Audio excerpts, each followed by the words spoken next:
Sejam bem-vindos a mais uma reunião virtual promovida pelo Centro de Estudos Espíritas José Herculano Pires. É com muita satisfação que nós temos realizado essas atividades todas as quintas-feiras. É uma forma que nós encontramos de reencontrar amigos e de falar sobre espiritismo. Esse grupinho todo gosta bastante, então é uma oportunidade, né? E hoje nós temos uma ilustre visita. Eu vou pedir ao Mauro que faça a apresentação do palestrante da noite. Obrigada por prestigiarem a todos.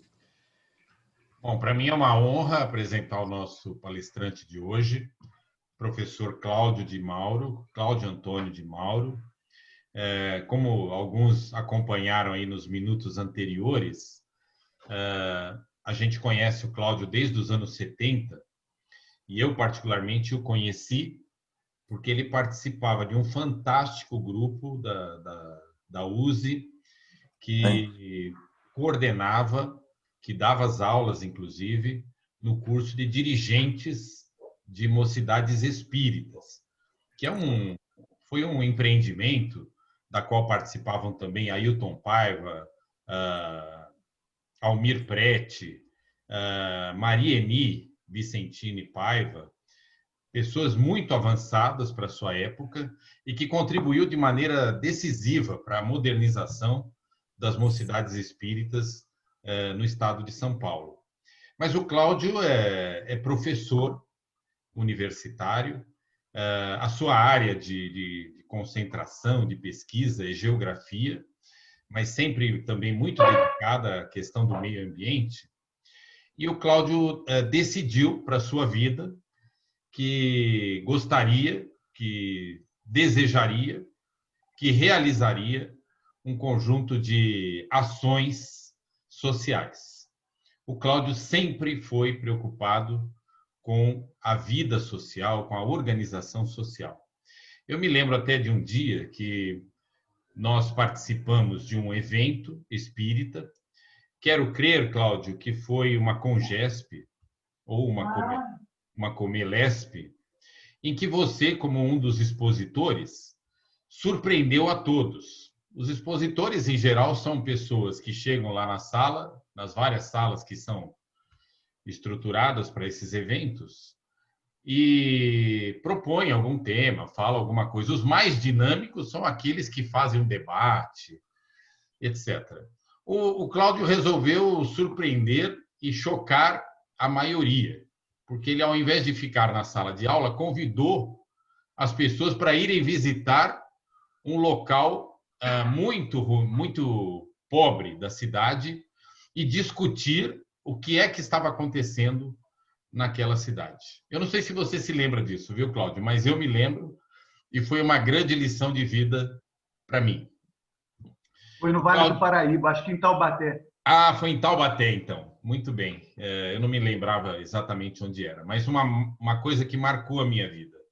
Perceber que o espiritismo, a vida, podem ser tratados de maneira mais objetiva, podem ser tratados de maneira mais questionadora, do que trazer um conjunto de ideias já prontas, quadradinhas, fáceis e assim por diante.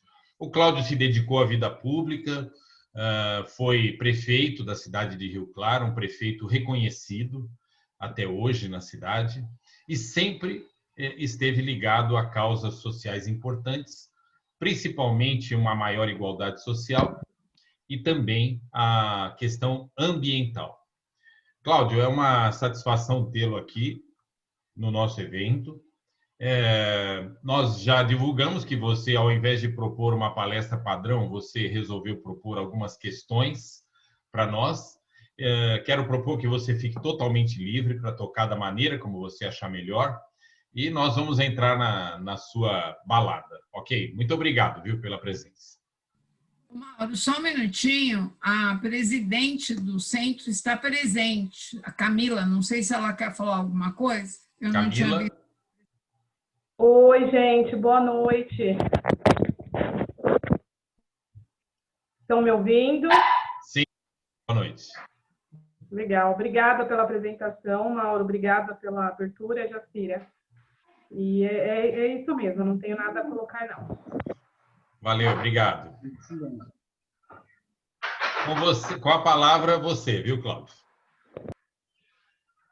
Que bom, uma alegria estar com vocês, principalmente nesse grupo Herculano Pires, que sempre, gentilmente, mesmo nos meus áureos tempos, né, me oferecia a oportunidade de dialogar e de falar sobre o espiritismo na nossa forma de entender o movimento espírita e o aprendizado, o conteúdo espírita que nos está disponibilizado.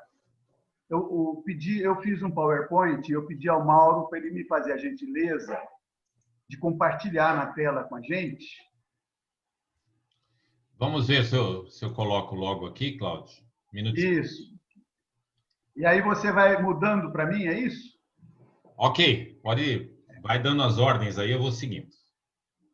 Eu agradeço, Mauro. Mas eu agradeço você, Mauro, agradeço a Camila, que está aí com a gente, né? A Jacira, aos amigos e amigas de tantos anos. Olha, faz tempo que nós somos amigos, desde o final da década de 60. Entramos pelos 70, atuando juntos, né? Depois eu fui para a Amazônia, fui trabalhar no projeto Radam Brasil, fiquei muito tempo por lá, e aí eu praticamente me desloquei das atividades no estado de São Paulo. Mas eu queria propor realmente, como disse o Mauro, algumas discussões, uma reflexão que a gente faça sobre o que, afinal de contas, pensam os espíritas e o que os espíritas pretendem. Onde é que nós queremos chegar? Eu não sei se... Eu tenho certeza que vocês já fizeram essa reflexão. Onde a gente quer chegar com essa prática que nós temos? Qual é o nosso projeto de vida? Qual é a nossa? Porque, na verdade, viver sem ter objetivos explicitados é uma coisa que não tem mais cabimento, principalmente para quem se identifica como espírita. Porque nós reconhecemos que a nossa vida é processo, né?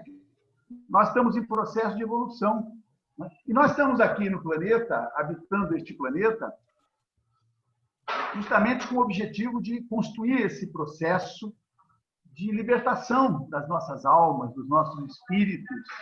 Nós queremos ser melhores, né? Nós queremos ter relações de amizade, de carinho, de fraternidade entre tantas as pessoas com as quais nós convivemos. Eu imagino, então, que nós espíritas, o que nós pretendemos é justamente fazer com que os nossos espíritos evoluam. E que, de preferência, evoluam de maneira coletiva, não seja uma coisa individual, né? Há quem diga que a felicidade não é alguma coisa que se constrói sozinho, né? Nós precisamos fazer isso em grupo, num conjunto de pessoas, né? E é por isso que, no meu entendimento, e aí eu coloco essa reflexão para vocês, os espíritas precisam planejar suas atuações. Precisam planejar enquanto pessoas, planejar a vida, e precisam planejar enquanto grupo social. Onde é que nós, espíritas, queremos chegar? E nós temos um ideal que é semelhante entre nós? Tudo bem que seja com o objetivo de evoluirmos, mas quais são os caminhos pelos quais nós vamos construir essa nossa trajetória? Como é que nós vamos fazer com que aqui no planeta Terra nós possamos, ao partir, conduzir a nossa vida de uma maneira que ela aqui foi proveitosa e, consequentemente, nos ajudou a evoluir? Porque, senão, qual é o sentido da vida se não servir para isso? E é por isso que eu pergunto, onde nós queremos chegar? Ou seja, qual é o objetivo geral a ser alcançado? E quais são os objetivos específicos, as metas intermediárias que nós precisamos alcançar para concretizar o nosso objetivo geral? Claro que o nosso objetivo geral é a evolução na direção da construção de uma vida que nos conduza para aquilo que é o melhor, né? Ou seja, nós pensamos, quem sabe, se a gente quiser pensar dentro de uma visão tradicional espírita, nós queremos sair desse mundo de regeneração e fazer com que ele seja um mundo de expiações e provas, para se transformar num mundo de regeneração, com o objetivo de chegar a um nível de futuro, de perfeição. Esse pode ser o objetivo maior.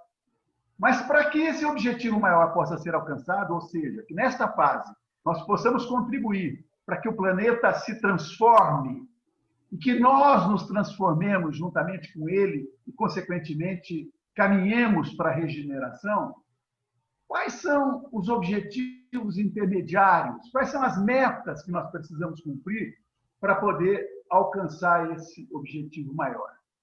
É uma reflexão, é um desafio, como disse o Mauro. Cláudio resolveu trazer umas perguntas para nós refletirmos a respeito delas. Eu acho que isso é importante, porque é claro que eu estou falando para pessoas que têm uma história, uma trajetória dentro do movimento espírita, então eu imagino que as pessoas já tenham, de alguma maneira, refletido sobre essas questões. Mas se nós refletirmos isso de maneira coletiva, quem sabe nós cresceremos mais rapidamente e juntos. Para onde vamos? Bom, está aí meu endereço eletrônico, eu podia ter colocado aí o meu e-mail da universidade, Cláudio de Mauro, @ufo, claudio.de.mauro@ufo.br, mas eu pus o do Gmail, que é mais disponível, se alguém preferir fazer contato comigo por aí, pode fazer. Mauro, vamos para o outro slide? Então, eu queria discutir com vocês essa questão do planejamento. Afinal de contas, o que é o planejamento? Então, eu peguei aí uma entrevista que foi feita pelo Franco Huertas com o Carlos Matos. O Carlos Matos é um saudoso chileno que teve uma experiência internacional e também interferiu muito nos trabalhos de planejamento no caso brasileiro, em que ele, em primeiro momento, junto com o Franco Huertas, discute planejar significa o quê?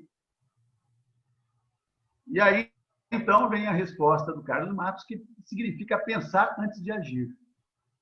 Pensar de maneira sistemática, adotando um método, explicando as possibilidades e analisando as vantagens e as vantagens das nossas escolhas para que aquele método seja aplicado.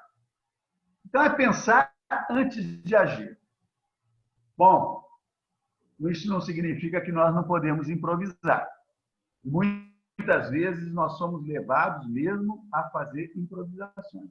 Mas se nós tivermos pensado de maneira sistemática e definirmos qual é a nossa maneira de agir, se nós tivermos pensado isso dentro de uma metodologia, é claro que na hora de tomar uma iniciativa que seja menos pensada, nós teremos essa possibilidade de atuar na mesma direção. Então, é muito importante que nós façamos um planejamento e que o planejamento nos ajude a construir um método de ação. É possível que alguns de nós tenham uma visão positivista e queira construir um método dentro da perspectiva positivista, imaginando que a gente sai daqui e chega ali adiante, né? Eu tenho a preferência de pensar sobre a metodologia de uma visão dialética, né? Admitindo que onde nós vamos chegar nunca está muito claro. Sempre pode haver conflitos, pode haver ações intermediárias que nos dificultem chegar onde nós pretendemos e que, de uma maneira sistemática, dentro de uma visão positivista, poderia nos levar até aquele ponto. Eu prefiro e tenho uma visão sobre a questão dialética. Eu até, recentemente, fiz uma tradução de um texto que eu trouxe da Universidade de Havana, de Cuba, e que está publicado numa revista de Ciências Sociais da Universidade Federal de Uberlândia, na UFO, que fala essencialmente sobre a questão do método. É um debate entre Marx e Engels. Marx e Engels trocaram correspondências. E interessante é que surgiu disso uma publicação em que eles chamam a atenção sobre a importância do método.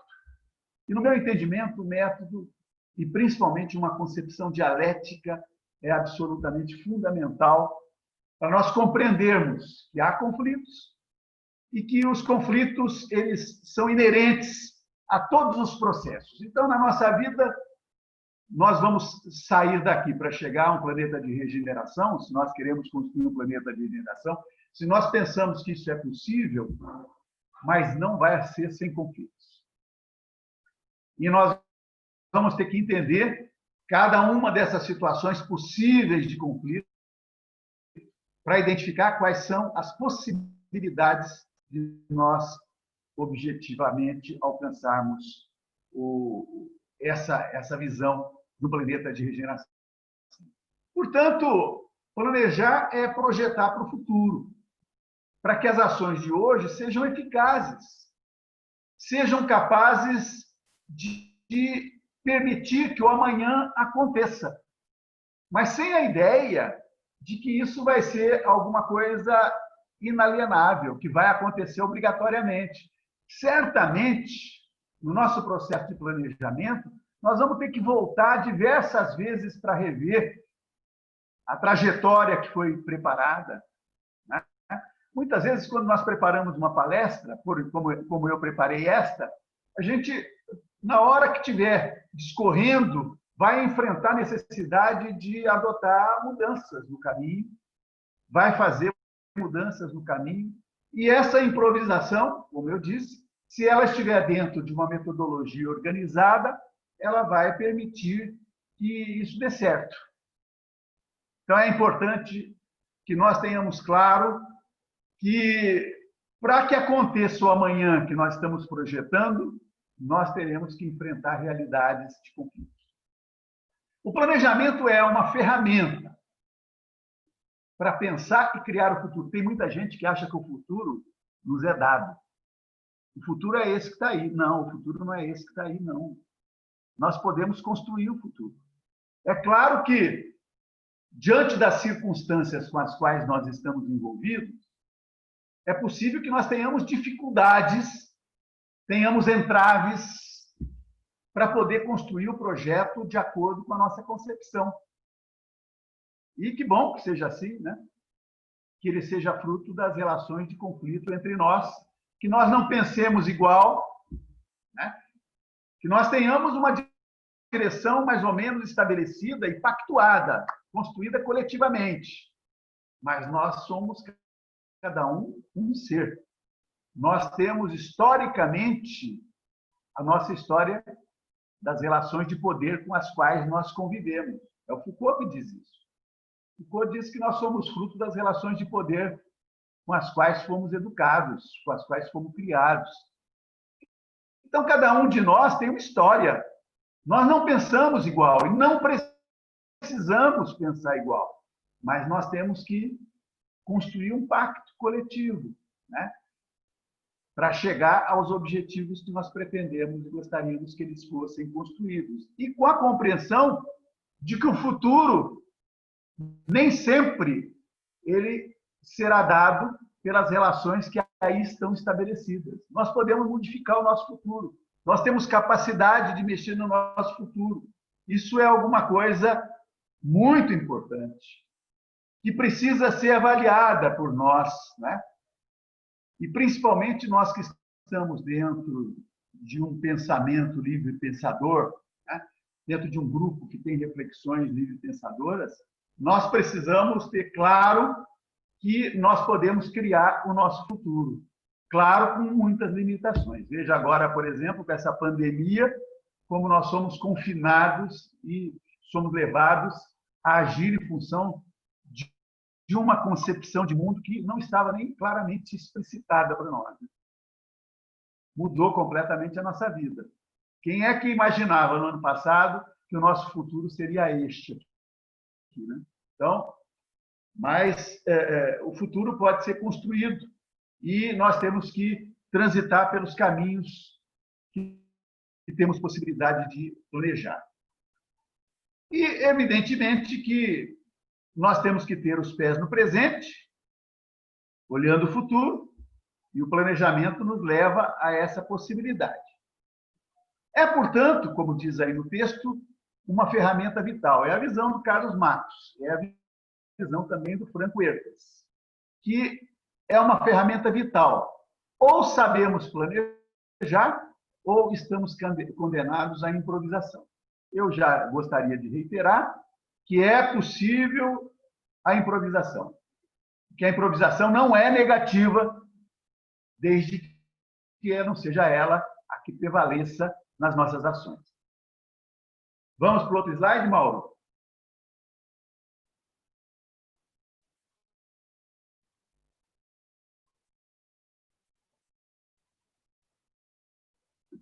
Bom, aí então eu recorro a um texto do Chico Itaker. Eu não sei se vocês têm a oportunidade de conhecer o Chico Itaker.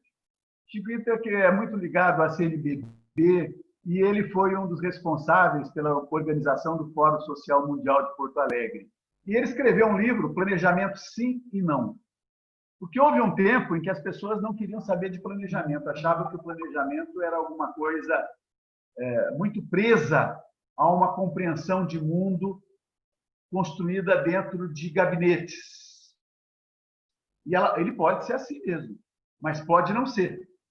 Ele pode ser um espaço de criar condições de reflexão. O Mauro, agora há pouco, identificou que nós tivemos oportunidade de levar um grupo de jovens espíritas para uma favela lá em Taubaté, durante a realização de um curso de mocidade espírita. Por quê? Porque o objetivo era justamente permitir que as pessoas vissem aquela realidade e, a partir dela, construíssem o seu modelo de planejamento.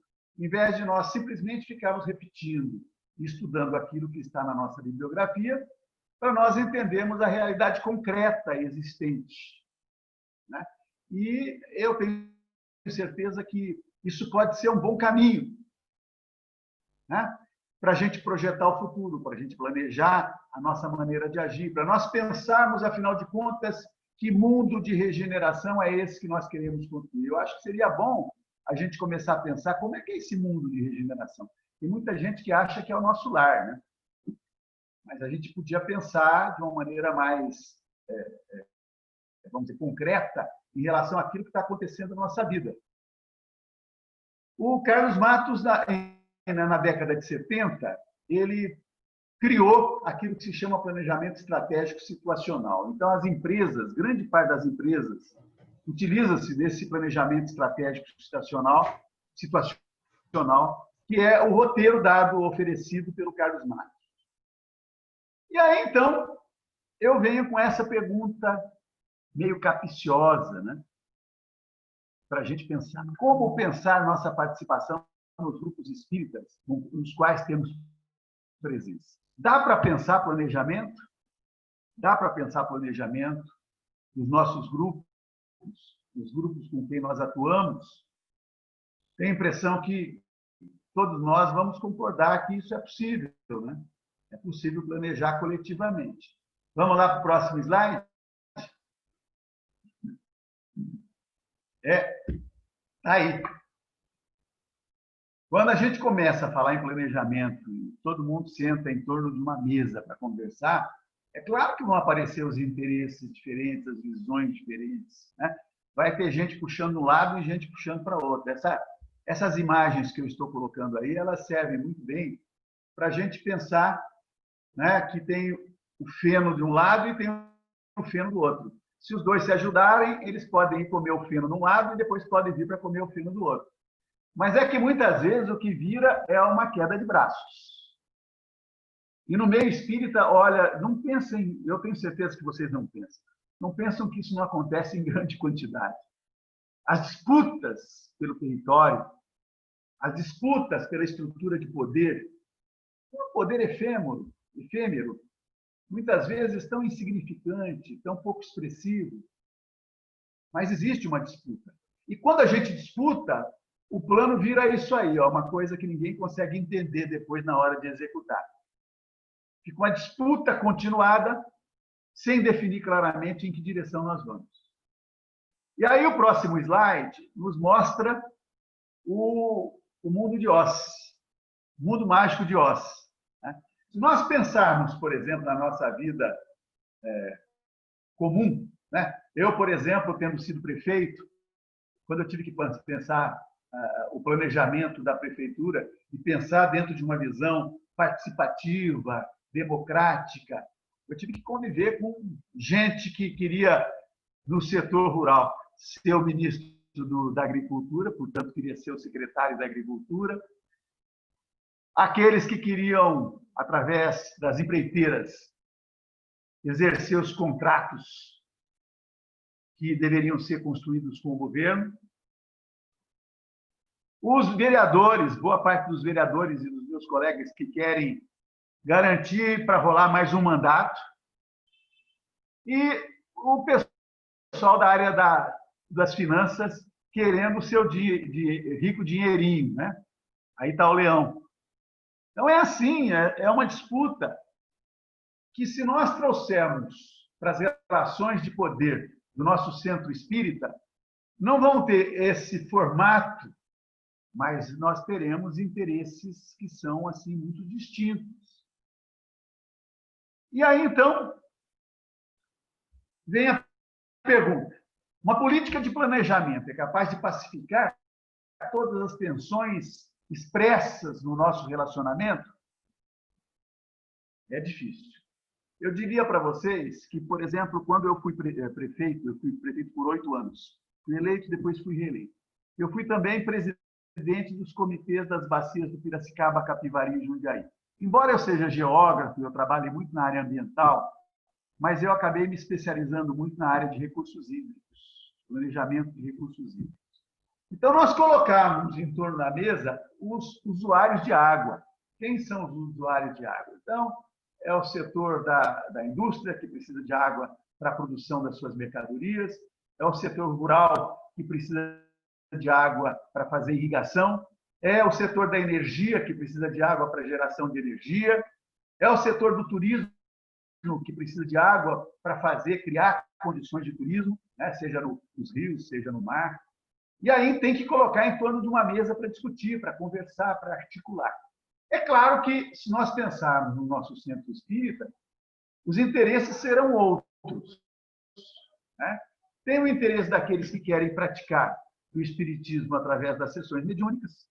Tem os grupos espíritas que querem trabalhar com uma perspectiva de fazer com que haja o estudo e a concepção do pensamento espírita para reflexão e, consequentemente, para construir caminhos.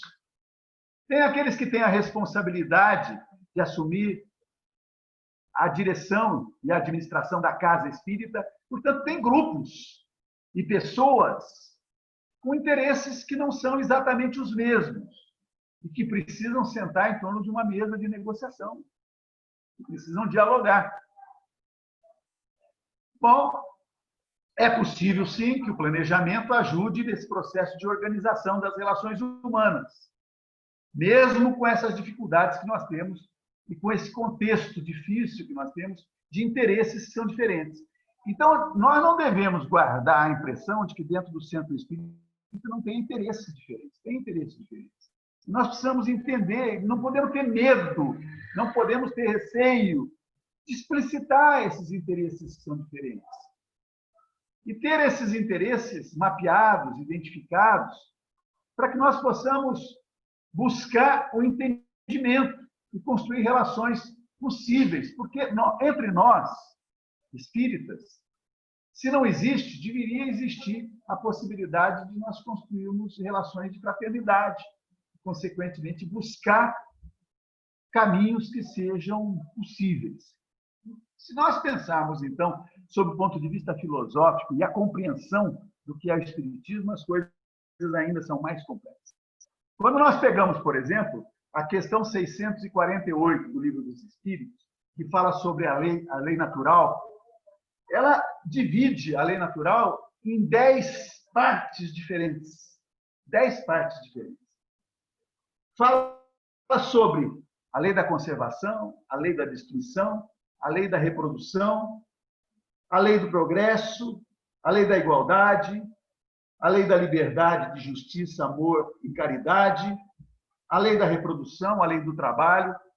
São leis que estão nos apresentadas, que nos são apresentadas e que têm interpretações diferentes. Essa é uma grande questão. Certamente, muitos de nós, para cada uma dessas leis, entende de uma maneira diferente. Mesmo que tenha, aparentemente, as explicações de cada uma dessas leis, na perspectiva de Kardec e dos espíritos que fizeram e que idealizaram e desenvolveram o livro dos espíritos, mas nós sabemos que tem concepções diferentes, porque, como nós somos fruto das relações de poder, nós entendemos a lei de destruição e a liberdade de maneira diferente. E isso não pode se constituir só num problema. Pode ser um problema, sim, se nós entendemos que deve ser por aí. Mas precisamos identificar a possibilidade de estabelecer um diálogo que respeite as diferenças de visões, porque essa é uma questão fundamental e que precisa fazer parte da maneira como os espíritas trabalham. É a compreensão das diversidades. As diversidades são muito importantes, né? E nós precisamos construir esse entendimento, né? De que não é porque alguém pensa de maneira diferente da minha que eu é que estou certo, só eu é que estou certo.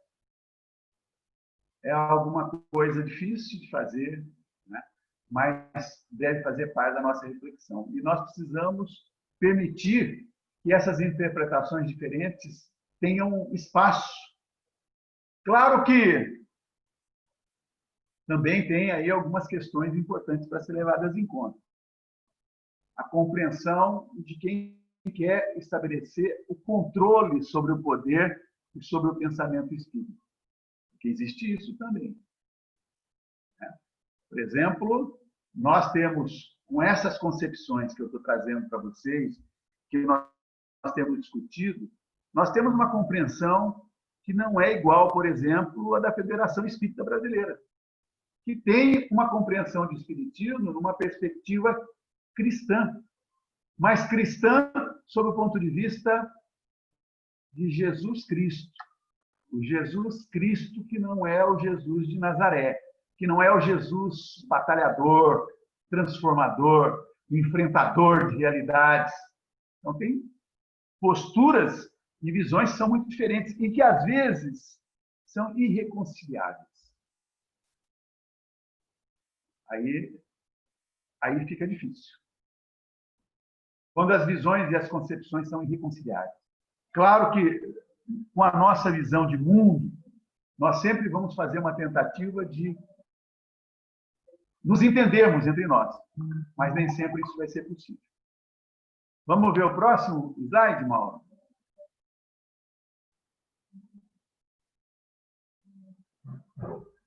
Então, quando a gente fala sobre planejamento, o que cada um pensa sobre planejamento? Quando nós falamos sobre organização, o que se pensa a respeito de organização? Quem é que organiza? Muitas vezes, quem está no controle do poder pensa que pode organizar sozinho. Não quer pensar junto com os outros. Não quer desenvolver um planejamento de uma maneira participativa. Entende? Não, eu sei o que precisa. Quando eu fui prefeito, eu trabalhei com orçamento participativo, com planejamento democrático, né? Ia para os bairros para me reunir com a população, para ouvi-la, coisa desse tipo. Quando eu fui substituído, quando o prefeito me substituiu, ele entendia que planejamento não era necessário, ele entendia que planejamento ele já sabia, o que ele precisava era fazejamento. Então, ele não ia planejar mais nada, ele já sabia o que tinha que fazer. E é possível que dentro das nossas casas espíritas nós tenhamos gente que ache que já sabe tudo, já sabe o que tem que fazer, não quer dividir responsabilidade. não quer chamar os grupos para o debate, para a conversa, para o diálogo. A mesma coisa é a questão da racionalidade. O que é a razão? Por exemplo, quando eu penso na utilização de determinados espaços numa cidade, é claro que os donos dos terrenos, os donos das terras, enxergam as coisas de maneira diferente dos trabalhadores.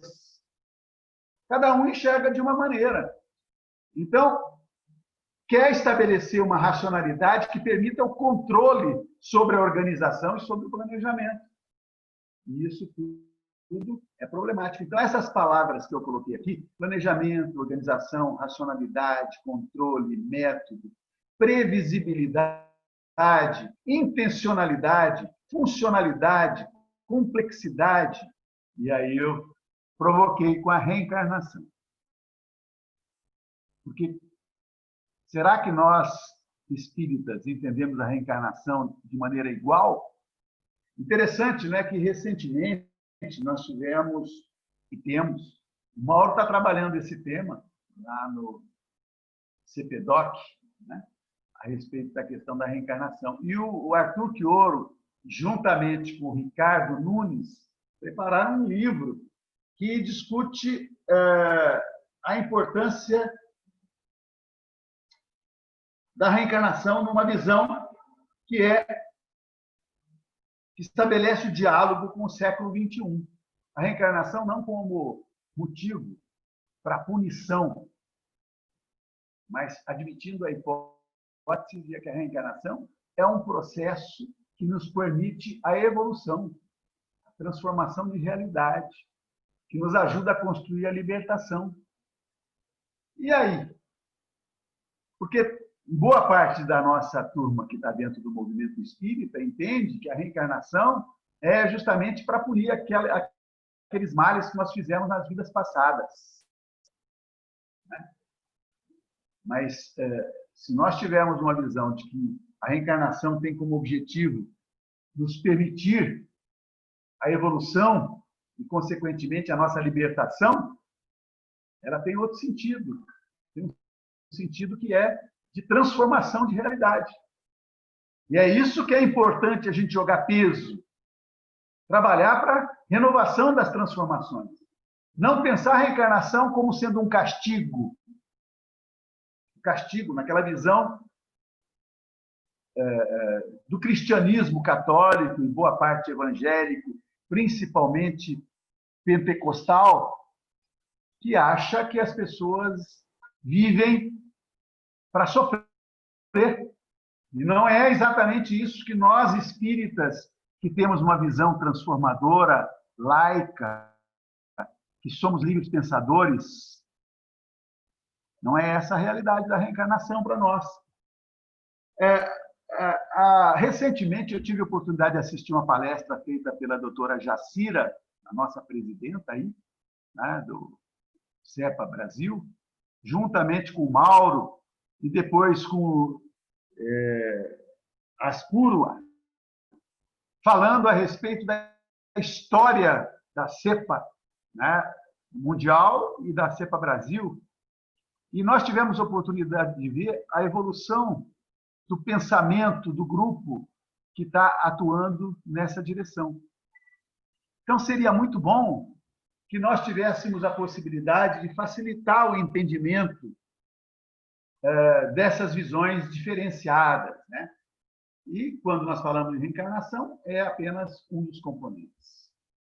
Recentemente, nós tivemos a publicação de um livro, Mauro, podemos passar para o próximo slide. Tivemos a publicação do livro sobre o céu e o inferno, que nos mostra justamente as mudanças extraordinárias que foram feitas até nas concepções dos textos escritos na época de Kardec, né?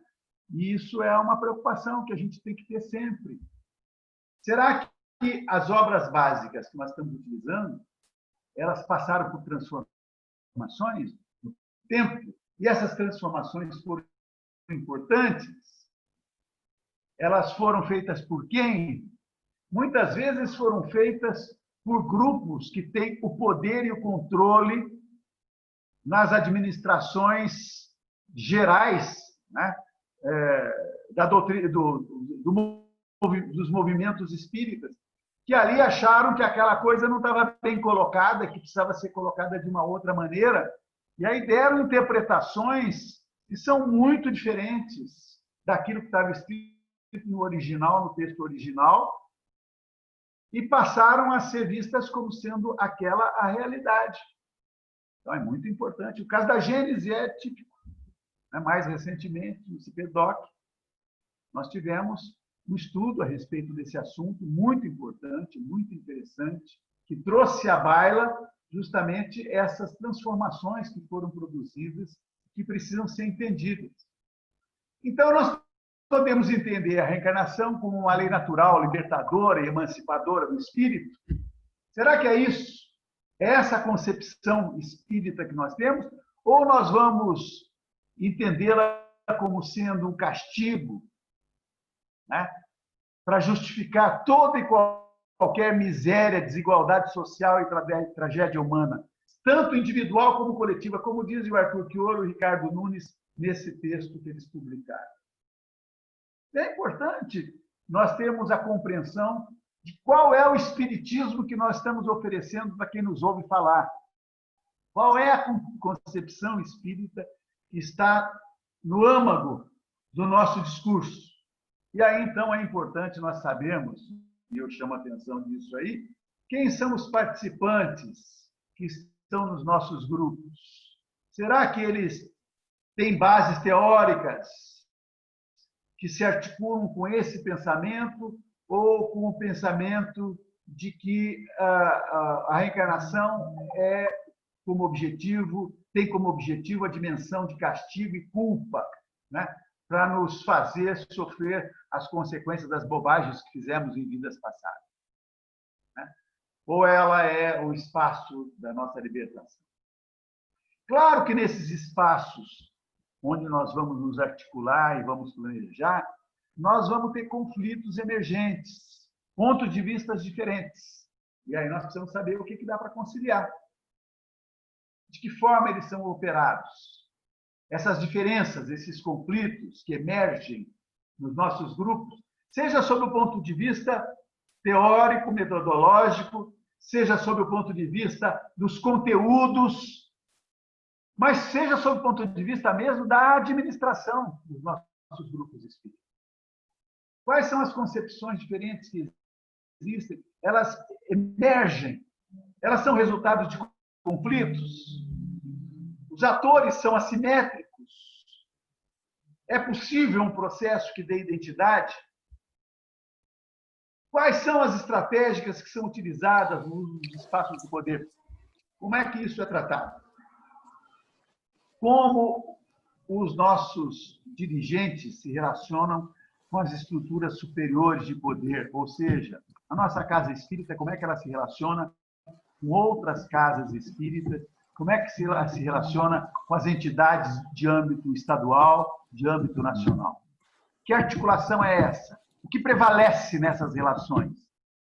Será que é dar prestígio para a continuidade de ações que sejam semelhantes àquelas das nossas casas espíritas, do movimento espírita do Estado e da federal? Ou nós temos possibilidade de refletir, de pensar, de construir um modelo que seja muito bom, muito interessante? O Mauro vai nos fazer o favor de passar o próximo slide. Algumas das questões que precisamos entender.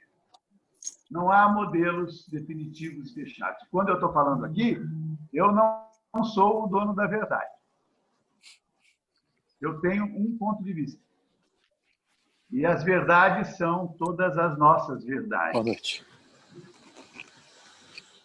Alguém falou? Alguém queria interferir? Não. Não. Eu não entendi. Há contribuições possíveis e cada situação demanda uma concepção, uma visão e, consequentemente, a compreensão de que os espaços não são fechados. Os centros espíritas não são fechados. E é importante nós sabermos que há intenções que são expressas e que há intenções que não são expressas. No nosso relacionamento, inclusive aqui entre nós, eu estou explicitando alguns pontos de vista. Mas é claro que cada um de vocês tem os seus pontos de vista também, e não estão tendo oportunidade de expressá-los. Tomara que a gente consiga dialogar posteriormente a respeito disso, né?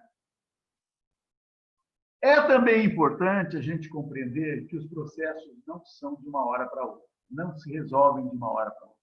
Os nossos conflitos não se resolvem de uma hora para outra. Muitos deles nós vamos carregar durante a nossa vida inteira, né? Se a gente tolerar, vamos carregar durante a vida inteira. Será que é possível encontrarmos outros caminhos? Então, a velocidade, porque às vezes os acontecimentos do dia a dia, na própria administração da casa espírita, ou a própria administração do pensamento espírita evolui de uma maneira tão rápida que às vezes não dá tempo de acompanhar através do planejamento, né? Então, nós temos que compreender essas variações existentes. Bom, uma outra coisa é o fato de que nós não podemos planejar pensando só para dentro, olhando para dentro de nós e para dentro do nosso espaço, onde nós estamos convivendo. Nós temos que enxergar a influência externa. Tem uma influência externa importante. Bem, eu diria que essas diferenças de argumentos e de concepções e de aprendizado em relação à própria concepção espírita, ela leva à disputa de argumentos. E que a compreensão sobre essas disputas de argumentos muitas vezes nos leva a conflitos que acabam sendo irremediáveis. Claro que, se possível, vamos evitar, mas sabemos que isso também existe, né? Às vezes, a própria condução da realidade acaba ficando difícil em função da existência dessas disputas, né? Nós estamos dispostos a participar dessas disputas, nós estamos dispostos a entender que não podemos ficar só no relacionamento de disputas, que é possível encontrar caminhos. Vou pedir para o Mauro passar o próximo slide. E o próximo slide é justamente querer ouvir vocês. O que nós espíritas pensamos a respeito dessas questões? Nós temos como fazer uso do planejamento nas nossas ações para evitarmos que os conflitos sejam intransponíveis, e aqueles que são intransponíveis nós compreendemos que não vai dar para transpor e, portanto, descobrir outros caminhos. Nós estamos dispostos a isso? Eu não sei, Mauro, quanto tempo eu falei, eu pretendia falar uns 40 minutos. Eu não marquei aqui, infelizmente. Nossa, são 9 horas. 9 horas, então foi muito tempo. Hein, não, você falou 45 minutos só. Então, tá bom. E acho que temos um tempo aí para debate muito bom. Até já tirei aqui a apresentação e podemos conduzir da maneira como você acha melhor agora, Cláudio. Eu queria abrir para as pessoas terem oportunidade de falar, de fazerem críticas ao conteúdo que eu trouxe, né? E dizerem, olha, isso aí não dá para nem pensar, isso aí é bom para a empresa, é bom para a prefeitura, mas não é bom para nós do movimento espírita. Aqui o negócio é a gente levar do jeito que está levando mesmo, está muito bem. Então, fiquem à vontade. Cláudio, eu vou fazer as primeiras provocações com base no que está escrito no nosso chat aqui. iPhone Wilson, deve ser o Wilson, né, o nosso participante. Cláudio, você coloca que deveríamos planejar como forma de sistematizar nossos propósitos. Planejar, então, é dar um passo adiante. Para você, quais seriam as razões que dificultam dar esse passo, avançar na direção de planejar com autonomia Opa, tem um som aí. Vamos ver Tem um aqui. microfone aberto de alguém. Vamos ver quem é.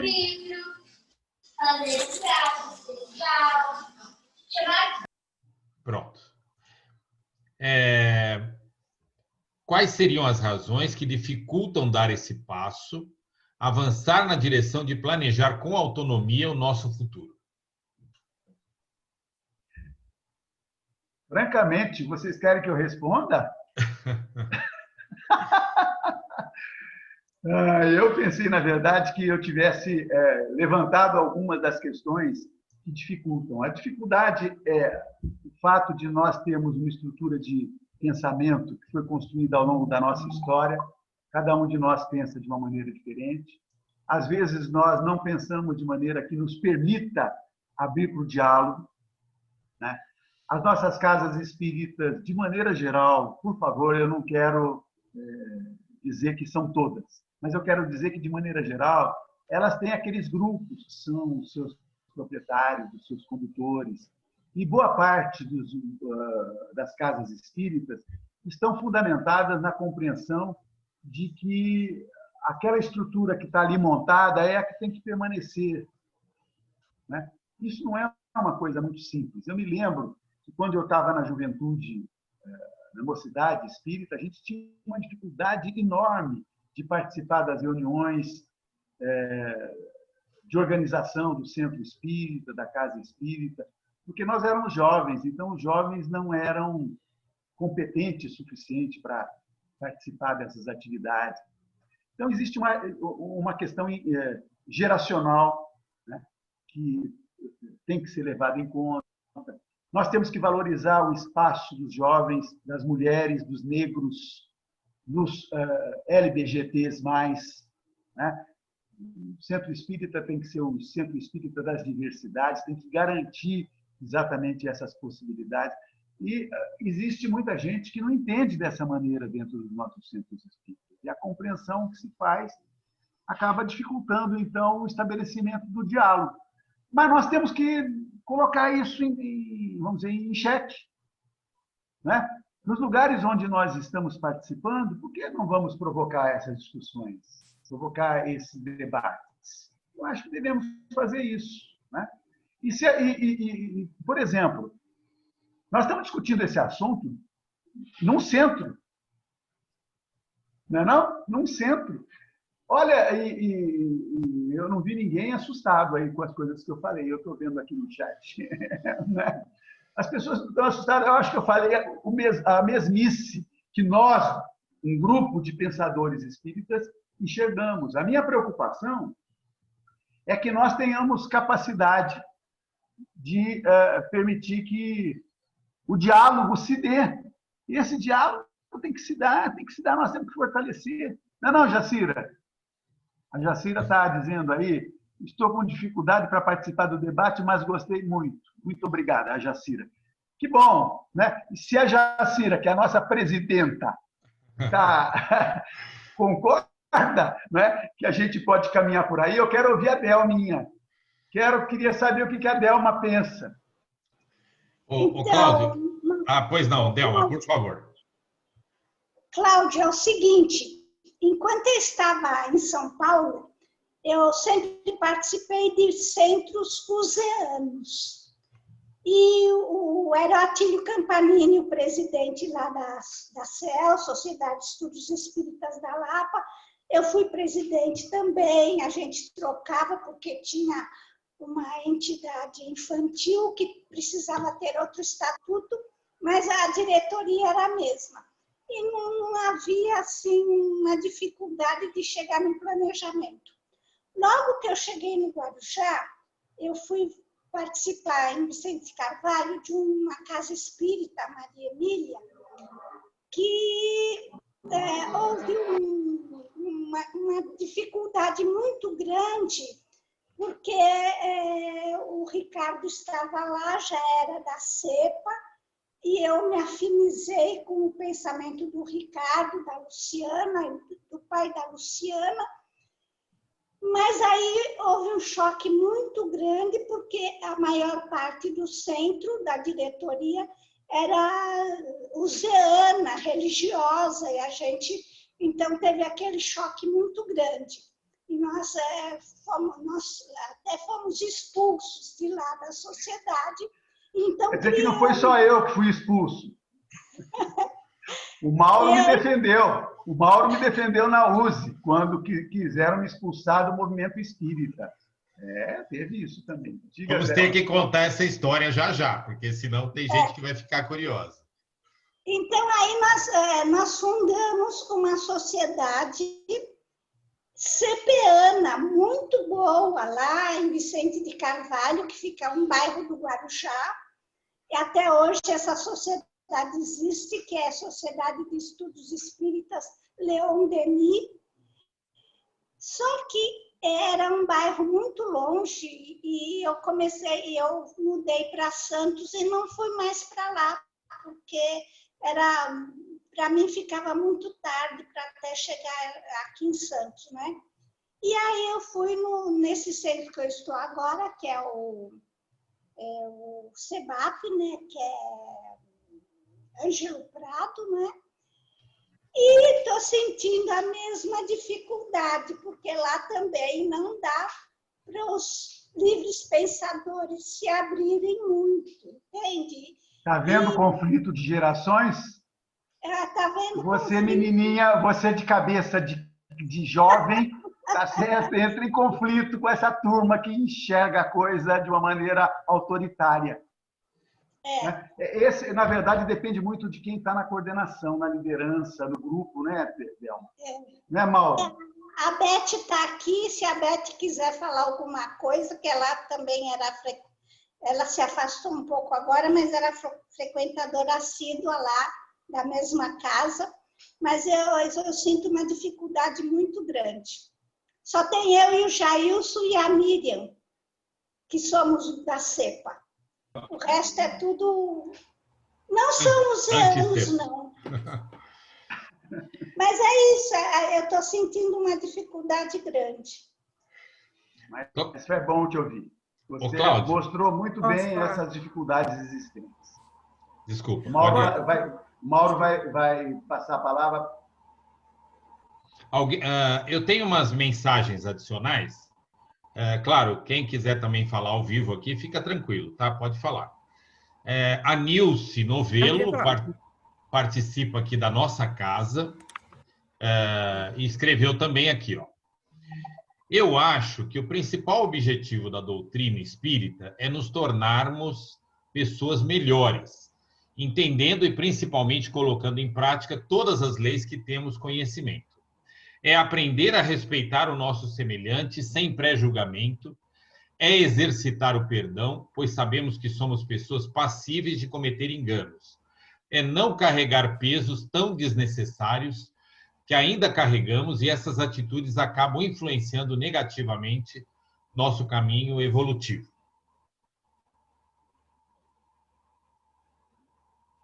Os argumentos dela são muito bons. Agora, o Nilce, a minha preocupação é que nós não sejamos tão bonzinhos que não tenhamos coragem de estabelecer vamos dizer, o contraditório.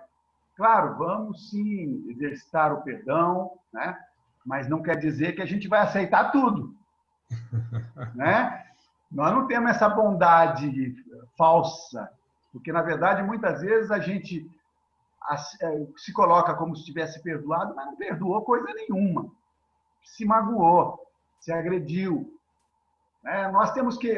Por isso é que, no meu entendimento, a compreensão da reencarnação como um componente de libertação para as pessoas, né, dos espíritos, é fundamental. Nós não ficarmos fingindo que está tudo bem. Irmos para o enfrentamento se houver necessidade. Mas você tem razão que a gente tem que buscar a conciliação naquilo que é possível. Esse é meu ponto de vista. A Maria Rabani, a Márcia, visitando, que bacana, Márcia. Eu queria fazer uma pergunta.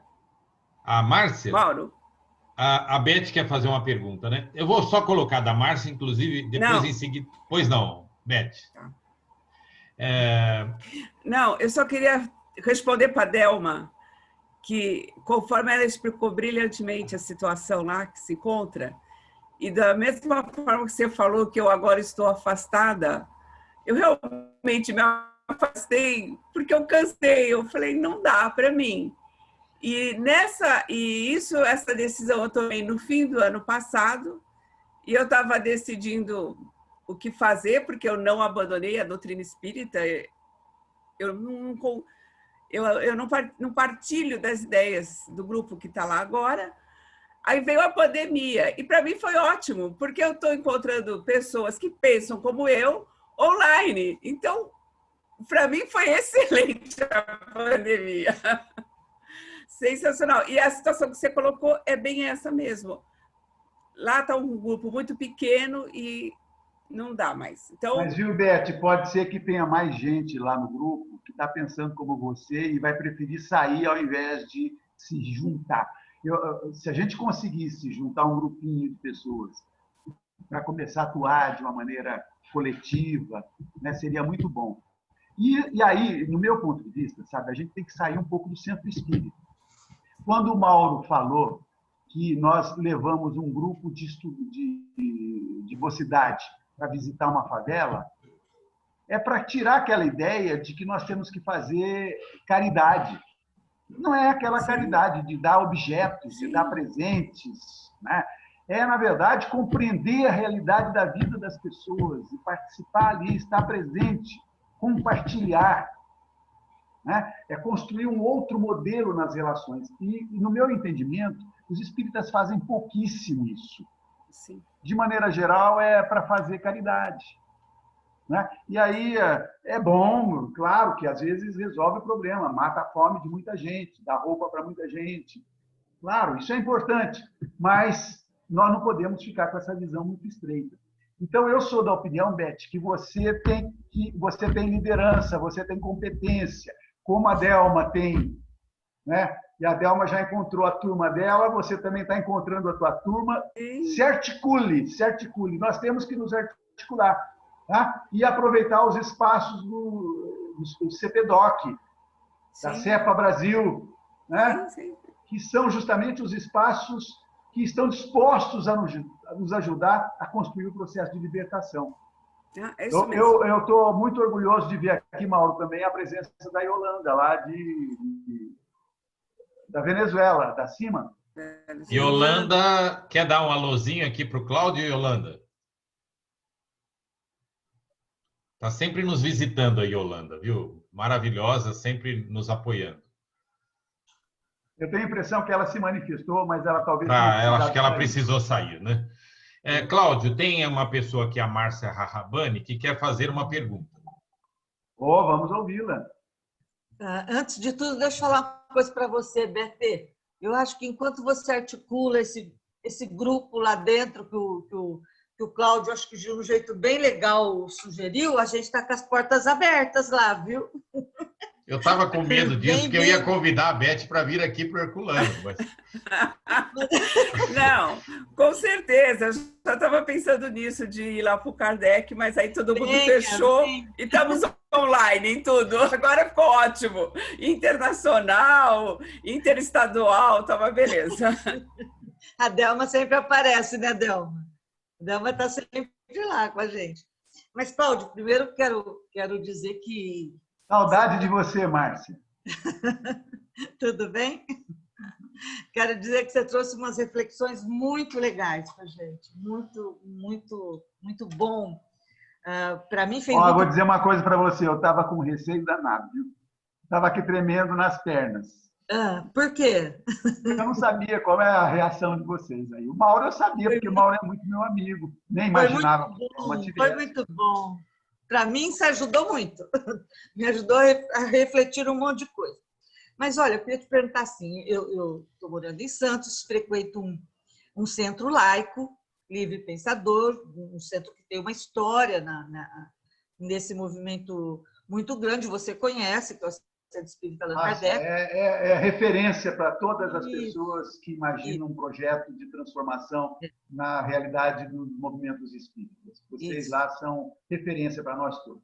Como é o Herculano aí em São Paulo. Eu gosto muito. Mas aí tem uma coisa que é assim, às vezes a gente está conversando entre todos os laicos e livres pensadores, e alguns de nós dizem que, eu não compartilho dessa ideia, que quando a gente reencarna, é meio que uma coisa, não é compulsório, mas é como se fosse assim, que as oportunidades são poucas, e que você... Isso principalmente quando a gente discute sexo, né? Que, se você vai ser homem, se vai ser mulher, vai ser rico, vai ser pobre, não sei o que lá, como você planeja. Não acredito que existe esse planejamento, justamente porque as oportunidades são poucas e você aproveita a oportunidade que tem e reencarna. Eu não consigo achar isso, porque eu acho que isso que você está falando do planejamento. Se a gente você planeja um estudo, você planeja uma tese, você planeja a tua vida, você planeja que faculdade você quer fazer, onde você quer trabalhar, quando você consegue escolher, né? Então, não consigo imaginar que a gente vá reencarnar, não é para todo mundo, claro, mas quem tem possibilidade de fazer isso, que vai reencarnar sem planejar direito o que quer conseguir do ponto de vista do crescimento naquela encarnação que vai acontecer para a pessoa. Eu queria saber o que você acha disso, Cláudio. Tá louco. Eu prometo para você que se eu desencarnar, eu volto para te contar como é. Não, mas o que você acha? Porque mas, Márcia, na minha avaliação, vamos dizer, eu estou fazendo um raciocínio de quem não está vendo a realidade, né?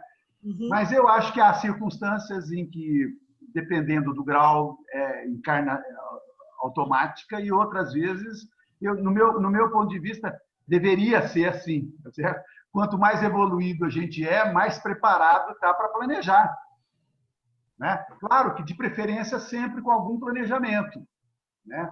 Mas é possível que tenha encarnes sumários, diante de circunstâncias, é possível, né?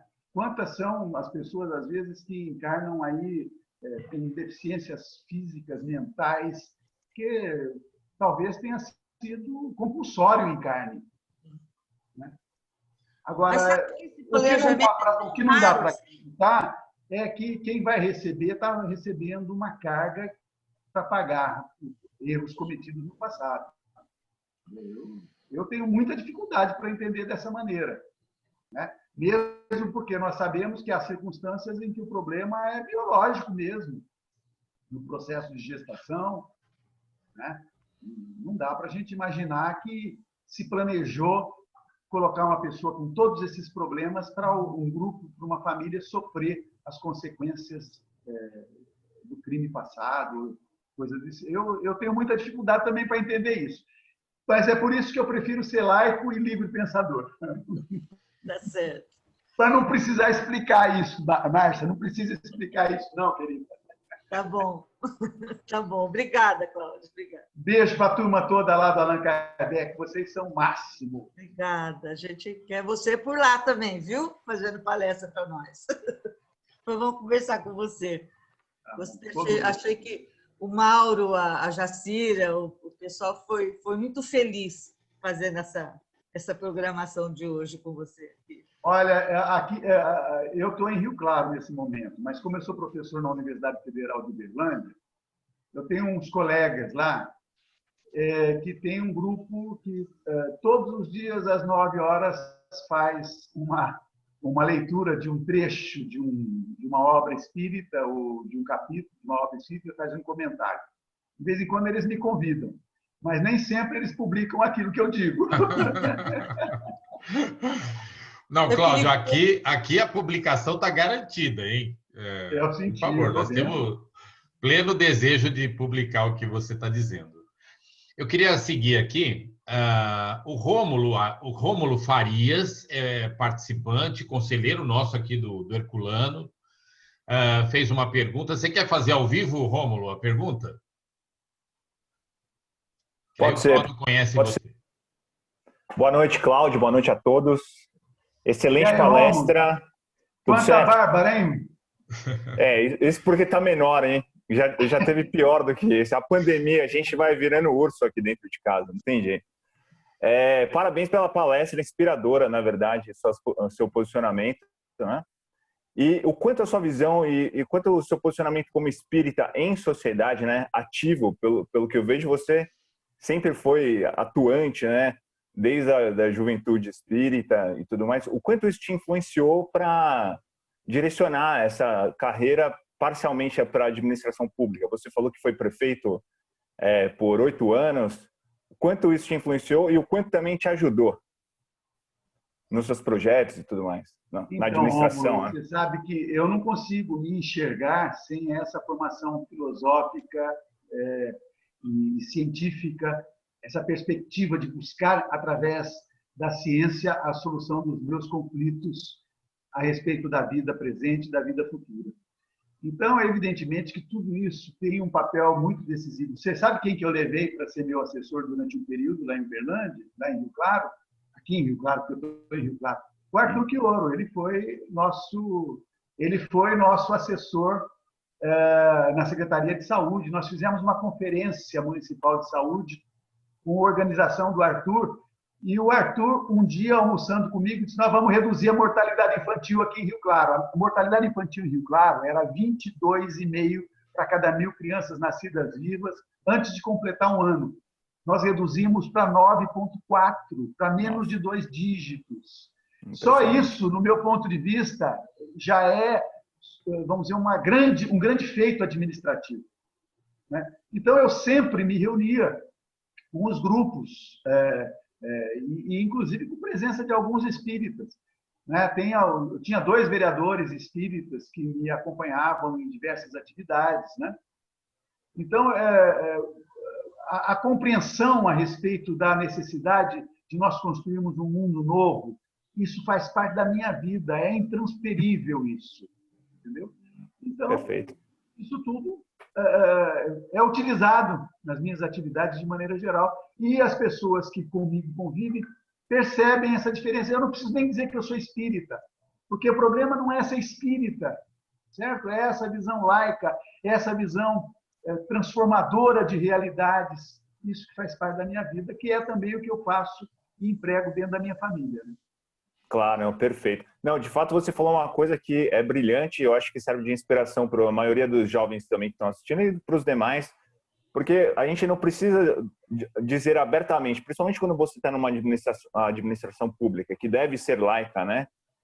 Não tem que falar, sou espírita, não tem que tentar impor nada. Mas a sua postura como espírita, como você está falando, por si só, a preocupação na evolução do coletivo como um todo, que é uma visão de vida, isso, tirando, lógico, a sua competência como administrador e de todo do seu time, já fez muita diferença, porque pensar no coletivo já hoje em dia é uma diferença já, né?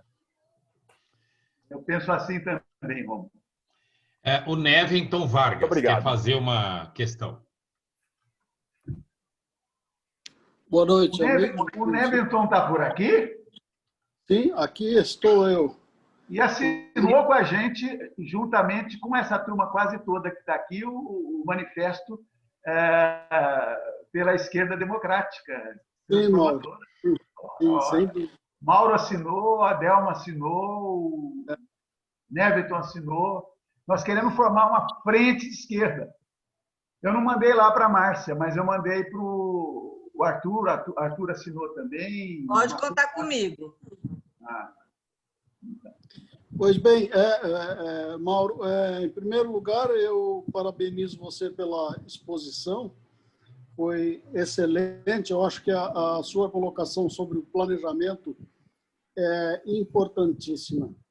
Mas antes, eu quero fazer uma observação. Eu sou muito grato à querida amiga Denise por ela ter me sugerido amizade com você no Facebook.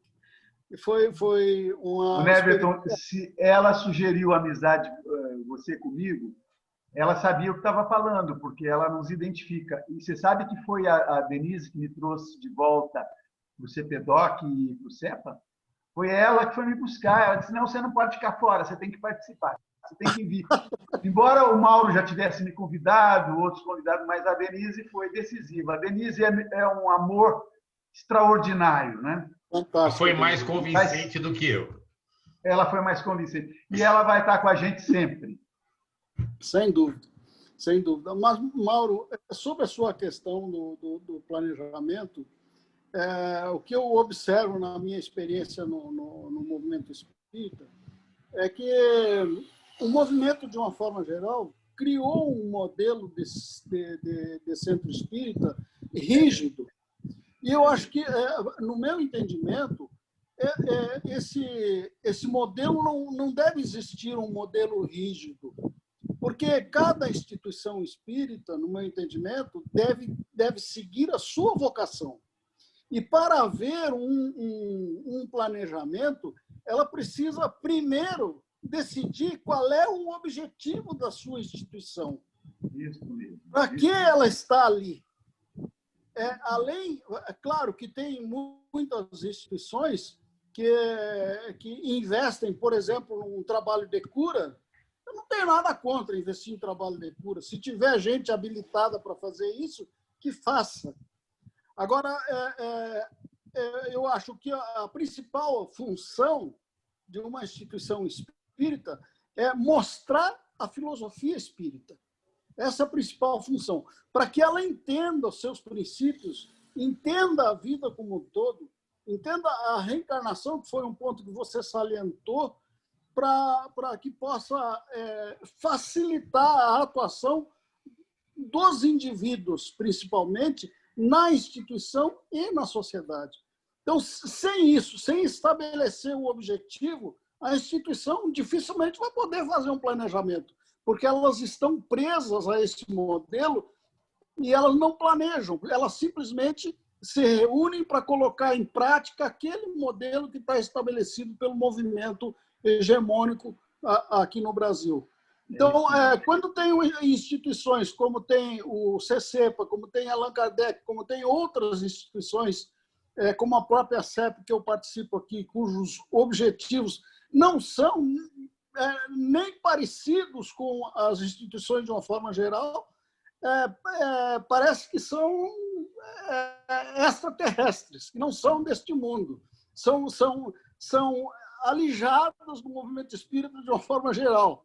E não raro são expulsas, como é a experiência de muitos de nós nos centros espíritas mais tradicionais, mais religiosos, mais dogmáticos. Então, era essa observação que eu queria fazer e ver se você concorda com esse posicionamento, se realmente é preciso estabelecer, primeiro, o objetivo da instituição, para poder fazer um planejamento sério. Isso, exatamente. E eu fiz questão de colocar uma frase aí no texto. Eu não sei se o Mauro tem possibilidade de mandar para você, quem tiver interesse nos slides, né? Poderia mandar para quem tiver interesse. Mas tem uma frase colocada lá de que nada é fechado. A instituição não pode ser fechada, ela tem que estar aberta para o diálogo. Né? E quando eu digo tem que definir os objetivos, para que nós estamos fazendo o espiritismo? Com que objetivo? Né? Quais são vamos dizer, as ações intermediárias para nos levar a chegarmos a esse objetivo final? É isso, claro. E aí chamar todo mundo para participar, as pessoas têm que estar presentes, né? E têm que ser valorizadas. Que foi uma coisa que os evangélicos têm conseguido através das pentecostais. Eles metem um terno, põem uma gravata, vão para lá para o centro, para a sua igreja, tem função para cumprir. Certo? Nós não temos que fazer a mesma coisa, mas temos que olhar como eles valorizaram os seus participantes. Como é que nós podemos valorizar a nossa turma com o objetivo da libertação? É outro modelo. Mas nós temos que valorizar a nossa turma toda. Todo mundo tem que ter espaço. Cláudio, eu queria te apresentar um jovem que está participando aqui, que gostaria de fazer uma pergunta para você. Ele se chama Antônio Carlos Amorim. Diga, Amorim. Olha que juventude. Amorim é muito querido. Primeiro, agradecer pela apresentação, realmente muito interessante.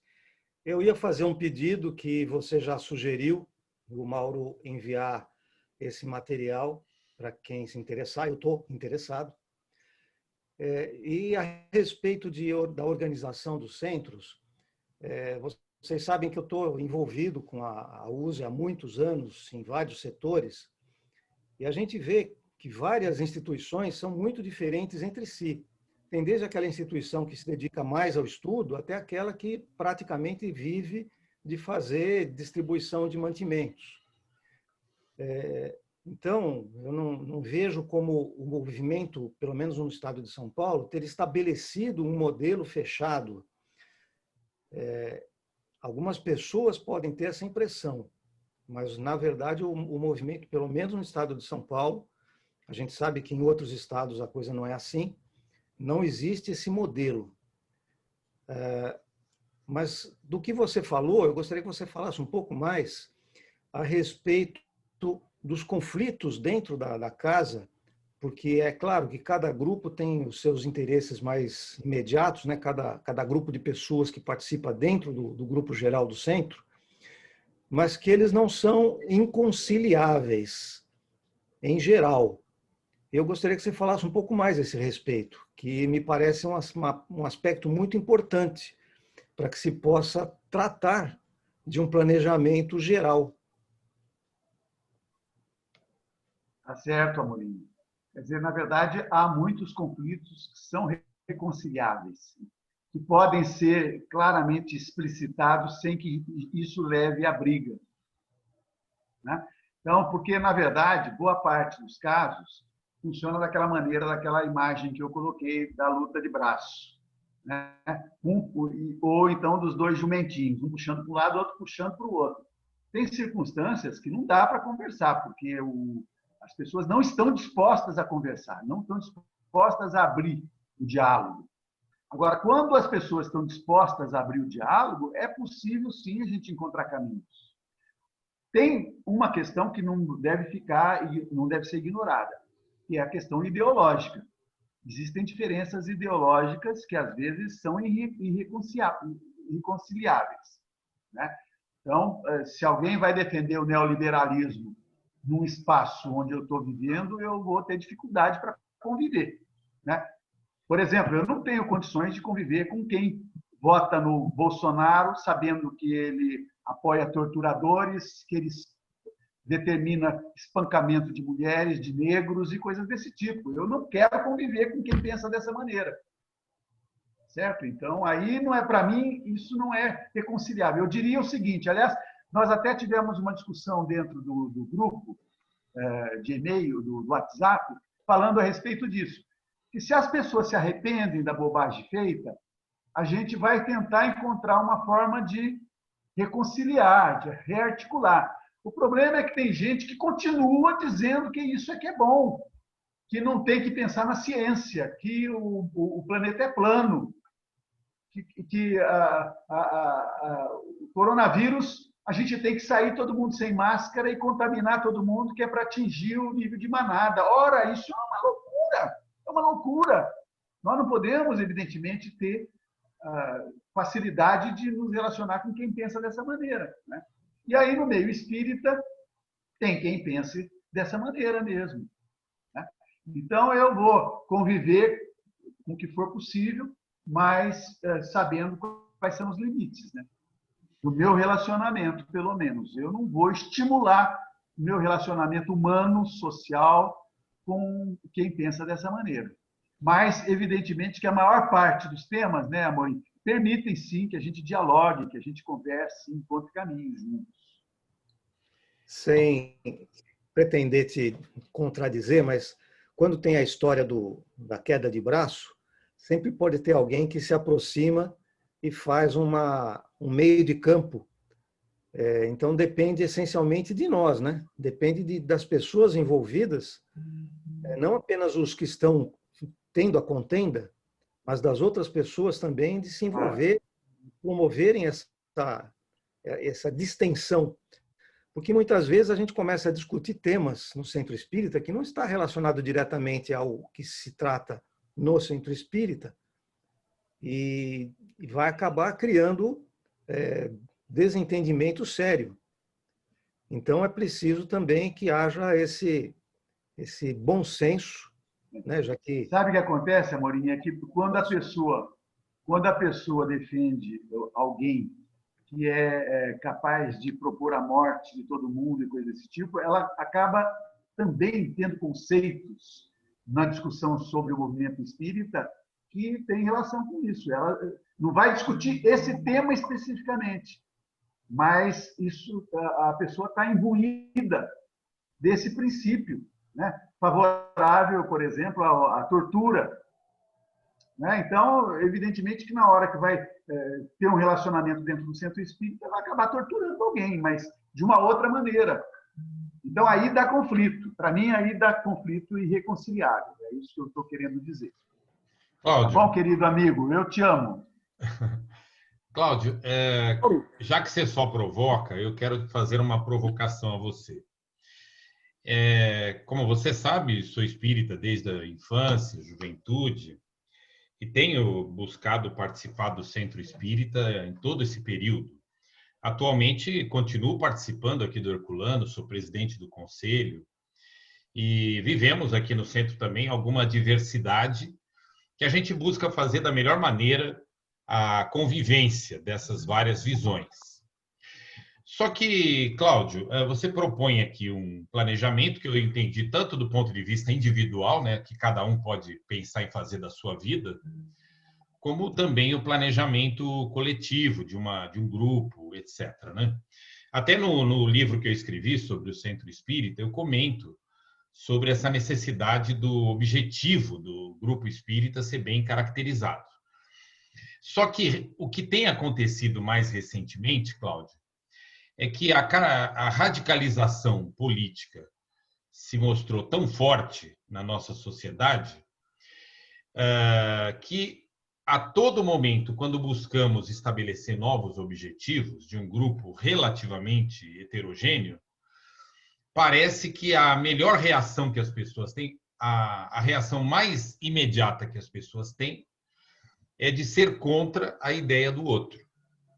Isso tem acontecido em muitos grupos. Tem grupos que se quebraram por conta da radicalização política. E eu até desenvolvi uma teoria, que eu não vou escrever sobre isso porque eu não sou cientista social nem nada, mas é um conceito que desenvolvi pessoalmente, da minha observação, que eu considero hoje que a mais forte, a mais resiliente, a mais clara ideologia que as pessoas têm é a ideologia social, que ela já traz desde a infância, que vai construindo durante a sua vida. E o fato de sermos espíritas não necessariamente nos leva a ter uma ideologia social sequer conciliável. Então, na verdade, a minha provocação para você é se é possível realmente tudo isso que você está propondo, sabe? De a gente sentar juntos e evitar que na primeira sentada alguém pense, não, isso aí vem do outro lado, então eu vou ser contra. Eu quero saber a sua opinião sobre isso. Essa é uma boa provocada. Agora, só que eu tenho 72 anos de idade, entendeu? Então, parece. Pois é, eu acho que parece. Sim. Mas eu, como presidente do Comitê das Bacias do Piracicaba, Capivari e Jundiaí, durante 6 anos, no período que eu fui prefeito, eu fui presidente do comitê. Então, você imagina os interesses na região administrativa de Campinas, porque pega a Bacia do Piracicaba, ela pega Campinas, Jundiaí, Americana, Limeira, Rio Claro, Piracicaba, enfim, Atibaia. Então, é uma área extremamente grande, né, com interesses diferentes. O interesse do setor agrário, a produção de cana em grande quantidade, a produção de frutas na região de Jundiaí, de Valinhos e coisas desse tipo, o fato do rio completamente contaminado, o fato de que a Sabesp captava água no sistema Cantareira para abastecer a região metropolitana de São Paulo e deixava Piracicaba sem água. Então, os conflitos existentes ali eram enormes, enormes. E nós sentávamos em torno de uma mesa, porque, no meu entendimento, Mauro, quem coordena a atividade tem que ter equilíbrio. Sabe? Tem que ter equilíbrio. Então, a nossa amiga Márcia falou agora há pouco, batalhar para mudar a presidência. Né? Em algumas circunstâncias, tem que mudar a presidência, mas em algumas circunstâncias, nós temos que nos articular para dar suporte a quem está na presidência. E o pessoal lhe dava suporte para administrar. Então, foi um período em que o Comitê do Piracicaba teve paz na administração e nós conseguimos a construção de uma outorga no sistema Cantareira, que foi de conflito primeiro com o Covas, depois com o Alckmin, né? O Rui Brasil, nosso querido companheiro, né? Também ajudando a dar um respaldo para nós lá na Secretaria Estadual, e nós conseguimos discutir e construir um modelo articulado, conflitando com interesses de diversos setores. Então, no meu entendimento, quando a gente trabalha de maneira democrática e põe todo mundo em torno da mesa e todo mundo tem a oportunidade de se manifestar, é mais fácil a gente conseguir algum caminho.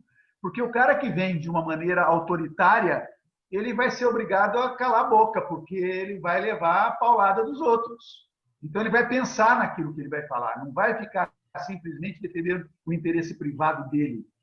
Então, nós conseguimos uma outorga em 2004, quando eu presidi a outorga do Sistema Cantareira, que foi muito importante, muito importante. Teve outras consequências, porque depois o Alckmin não deu continuidade àquilo que tinha sido proposto na outorga. Então, ele fez uma administração de água que foi um absurdo, que acabou tendo que pegar a água depois lá no volume negro, no volume morto do Sistema Cantareira, né? Porque ele não obedeceu aquilo que foi dado na outorga, que foi o pacto que nós construímos regionalmente. Então, é possível. Agora, o que acontece? Depois que eu saí da presidência do comitê, colocaram um presidente vinculado ao governo do Estado. Tá certo? Porque na época que eu fiquei presidente, fizeram uma movimentação através dos partidos que estavam aliados ao Alckmin para que eu não assumisse, não queriam me pôr como presidente do comitê. O Rui teve que conversar com o Tami, que era o secretário, e o Tami disse, como que eu não vou colocar o cara? Ele teve voto de 100% dos prefeitos, então tem que ser ele. Então ele me colocou como presidente. Mas depois que eu saí, os outros que ficaram, embora o Beto Trícoli também tinha uma proximidade com isso, que era o prefeito de Atibaia, mas depois eles acabaram entregando para o Barjas Negri. Eu estou falando o nome, porque você vê que eu não tenho esse problema de falar os nomes logo, não. O Barjas Negri tinha sido ministro da Saúde do governo Fernando Henrique. Foi secretário de Habitação do governo Alckmin. Então, ele assumiu a presidência e eles fizeram aquilo que o PSDB se interessava por fazer. Então, foi um problema. Mas o que eu estou tentando te dizer é que quando a gente cria a base e a articulação e coloca todo mundo em torno de uma mesa para o diálogo, é possível, sim, encontrar um acordo, desde que haja sinceridade, haja franqueza, que quem está coordenando seja legítimo, tenha legitimidade. Esse é o meu entendimento. É o grande otimista, eu agradeço, viu? Olha, já está na hora da gente partir para o encerramento, Cláudio. O Plínio Paulo, que é um jovem também que você acha que não conhece, quer fazer uma pergunta ou um posicionamento, não sei. Então, vou pedir para você debater com o Plínio e partir para o seu encerramento, ok? Eu vou fazer muito rapidamente, que é o seguinte, o Mauro colocou que, para ele, uma questão que envolve esse processo todo são as questões sociais, ou seja, a discussão da questão social, dos posicionamentos políticos e tudo mais. Eu sinto que precede a tudo isso um posicionamento religioso, sabe? Que é um posicionamento que faz com que você tem uma posição religiosa dogmática, uma posição religiosa pura e simplesmente, uma posição de, sabe, de concepção religiosa mais de abertura e uma concepção laica. Ou seja, quer dizer, eu podia criar aqui outros steps aqui, mas eu acho que isso precede essa questão religiosa que vem da infância, ou seja, que é uma coisa que introjecta no ser humano, em cada um de nós, e que faz com que a gente acabe pensando. Por exemplo, quando eu penso, lógico, óbvio que tem algumas pessoas que conseguem superar isso, num determinado momento quebram este vínculo e acabam tendo um posicionamento diferente. Lá na casa que eu frequento, nós convivemos perfeitamente com pessoas que são bolsonaristas, tá? Mas não conseguimos conviver com pessoas que têm um posicionamento religioso dogmático, né? Então, e de certa forma, às vezes até a gente gostaria que quebrasse o centro no meio, sabe? Porque do centro que eu frequento hoje, nós já tivemos duas divisões, e que são e que são centros, acabaram ficando 3 centros importantes aqui em Campinas e tudo mais. Se tivesse mais uma divisão do nosso, também não seria ruim, mas porque são, sabe, lógico, com concepções diferentes. Agora, Cláudio, você considera que essas coisas todas têm a sua importância, evidentemente, você já deixou isso claro, mas você percebe que há hoje uma intenção de se tornar o centro espírita com um pensamento mais aberto, mesmo sendo, sabe, mesmo com os problemas, ou seja, tendo o que o centro espírita, porque eu venho percebendo isso, que os centros espíritas estão mais abertos a discutir questões que não são pura e simplesmente religiosas, né? E cada vez mais isso está acontecendo. Você vê as lives aí com temas que não são pura e simplesmente religioso. E você acha que isso vai acontecer, ou você acha que isso é possível que aconteça, ou você não crê nisso? Ô Plínio, se eu não acreditasse que isso é possível, eu não seria espírita, porque a nossa vida é processo, transformação de realidade. Pode demorar mais ou menos, mas, no meu entendimento, o conflito que existe dentro dos centros espíritas está muito, sim, relacionado à concepção de religião, né? Nós que somos laicos e que somos pensadores, não entendemos o espiritismo como uma religião, né? Então, aí é que está realmente o grande problema, porque esse pessoal que usa os espaços espíritas para fazer religiosidade tem dificuldade de compreender as nossas diferenças em relação ao pensamento, né? Então, aí é que tem a dificuldade maior. Agora, eu acho que você que bom que você consegue conviver melhor do que eu com os bolsonaristas. Tomara que eles compreendam, né, que não dá para continuar acreditando que a Terra é plana, que a vacina não deve sair, não é? Dar risada e festejar porque morreu um rapaz e aí interrompeu a pesquisa da vacina. Quer dizer, esse tipo de coisa não é possível a gente conviver com ela, né? Eu não consigo conviver, né? Mas que bom que você está com essa visão e tem possibilidade de estabelecer o diálogo. Mantenha, amigo. Agora, nós vamos transformar, sim, a realidade vai mudar. Pode ser que não seja nem na nossa geração, na nossa encarnação, mas as transformações vão acontecer. Nós acreditamos nisso, senão não vamos ser espírita, né? Cláudio, até tem outras questões, mas eu vou propor, então, que, infelizmente, nosso horário já está encerrando. Vou propor que você faça o seu encerramento. Ô, Mauro, o meu encerramento é simplesmente para agradecer cada um de vocês. Você sabe que nos tempos em que eu frequentava a mocidade, ou mais ativamente no centro espírita, a gente sempre encerrava fazendo uma oração, fazendo uma prece, né? No meu entendimento, nós já fizemos a prece, porque o nosso diálogo foi um diálogo de tão bom nível, né? E nós nos queremos tão bem, né? Ainda que tenhamos algumas diferenças de ponto de vista, mas evidentemente que nós nos respeitamos, nos queremos bem. Isso é, para mim, a melhor oração da noite. E por isso eu desejo a todos uma noite muito tranquila, de paz, né? Que vocês ajudem nessas reflexões, se entenderem que esses conteúdos que foram trazidos aqui são úteis, provoquem essas discussões dentro dos centros espíritas, né? Com os nossos companheiros que lá estão, porque quem sabe a gente consegue avançar mais um pouquinho, né? Não dá para levar todo mundo, mas dá para levar alguns, né? Vamos buscando quem são aqueles que estão dispostos a construir um novo modelo. É verdade, sim, que o Amorim falou, que tem modelos diferentes de concepção dentro da visão e dos centros espíritas. É claro que tem gente que pensa de maneira diferente e tem estruturas diferentes. Mas o problema é que a gente está sempre vendo que, de maneira geral, os setores mais conservadores estão aliados àquilo que o Plínio colocou, a religiosidade. E aí, então, meu amigo, fica difícil. Mas eu desejo a vocês uma noite de paz, de tranquilidade. Tomara que eu tenha provocado vocês, mas que não seja o suficiente para fazer com que vocês entrem em conflitos internos, mas que construam internamente o projeto de vida que nós merecemos. Nós merecemos ser felizes. Eu costumo dizer que a gente nasceu para ser feliz. Não é não? A gente nasceu não foi ser para sofrer, para viver pandemia. Temos que superar essa pandemia. Um beijo para vocês. Uma satisfação enorme estar com vocês. Muito obrigado. Nada. Um abraço, Mauro. Cláudio, muito obrigado pela brilhante colocação.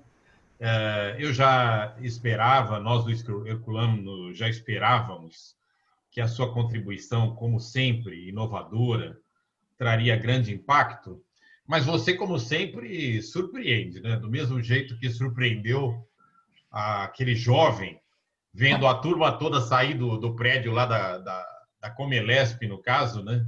Para ir visitar uma favela. Hoje você traz também colocações, embora com todo o equilíbrio, que é muito típico do seu modo de agir, mas com assertividade, com clareza. Muito obrigado, realmente, por essa contribuição, que fica aqui gravada.